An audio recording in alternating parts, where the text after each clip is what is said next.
to do the edge roll, the top stitch, and create this edge. So I'm just showing you how to finish off the last line of stitching, the blind stitch. I've made a little loop here by just poking or threading the twine back through the hessian, and then I'm just going to pull that through the loop and tie it off. Okay. So that's now secure, and first of all we've got to mark out the line for the next line of stitching, the top stitch. So if you look back here now, you can see that the edge has sort of pulled over the blind stitch. We're looking to make a line about 1 centimetre above the previous stitching. So I'm going to just tip it up this way to make that line, and this time I'm using a red chalk.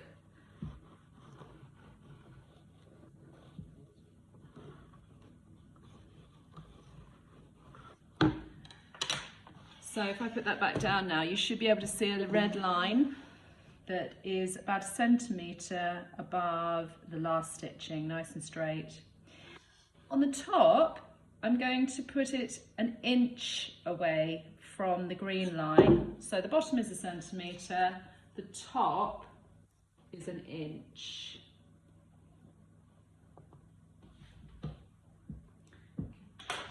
I'm estimating, but yeah, there we go. There's my inch.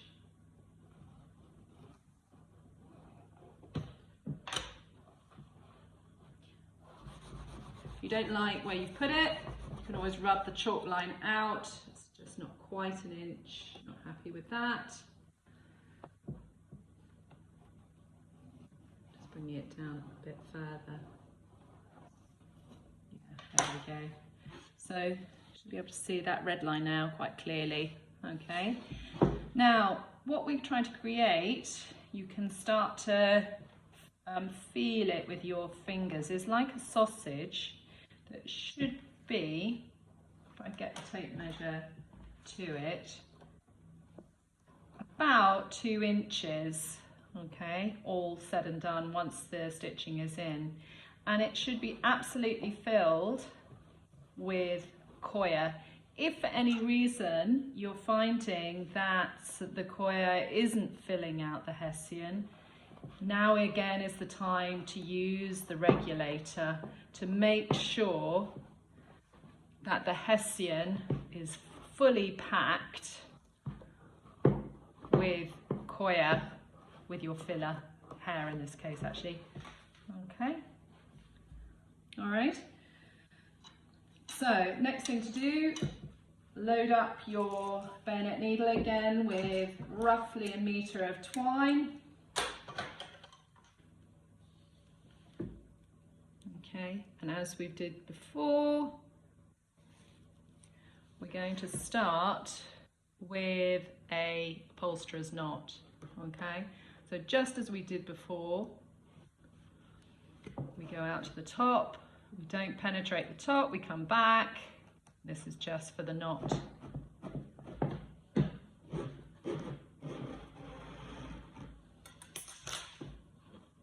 Okay, so come around through your loop, secure that, pull it tight.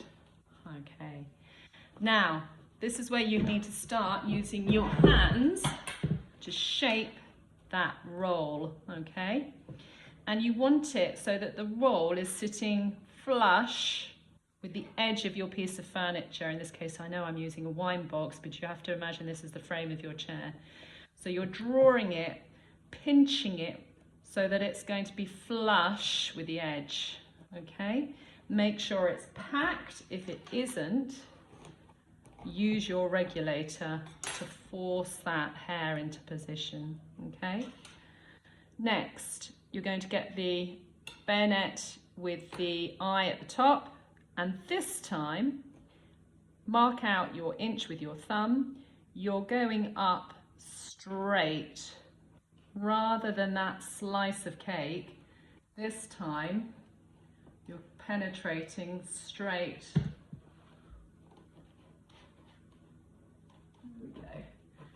out the top.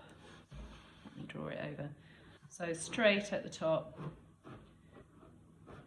Okay, now you're coming this time all the way out at the top. You can see I'm coming out on that red line. Okay, and then you're going back an inch, that length of your thumb, and you're going straight down to where your knot is. Okay, same anti-clockwise wrap around the needle. Those 2 loops you push down, you pull out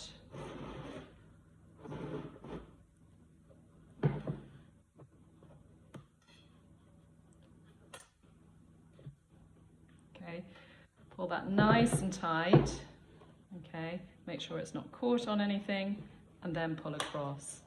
Okay, now what you can begin to see is a firm edge appearing, and you can see the stitch at the top this time.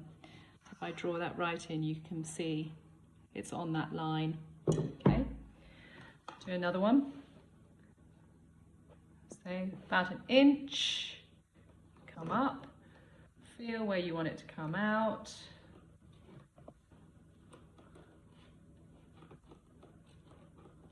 Good position. I'm just going to use my hand to create that edge. That's it. It goes up straight, and then it comes back just before the last stitch. So if I show you, you're just going next to where that last stitch exists, okay? And then you're coming back down and you're resting it next to where the stitch is on that line. Wrap round twice, come through.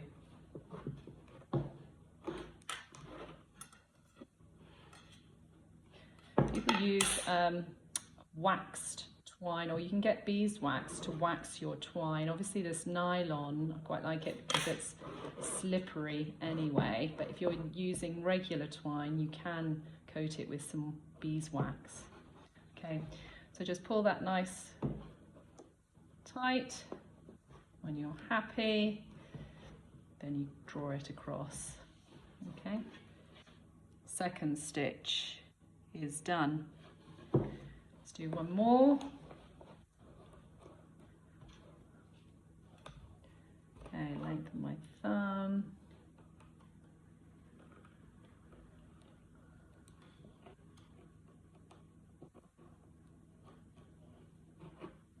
Goes straight up, comes out the top, goes back down again, comes out once, twice, wrapped round, anti-clockwise still, draw it back through.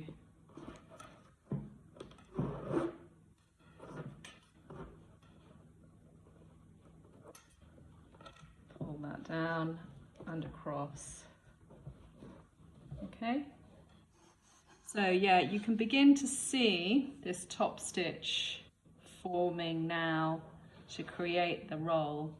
And if I turn it to you there, what I hope you see is that it's aligned with the edge of the piece of furniture. It's not pulling over, it's not shrunk back away from the edge, but that firm edge is sitting nice and solid right on the edge. So I'll finish this and I'll show you the final product.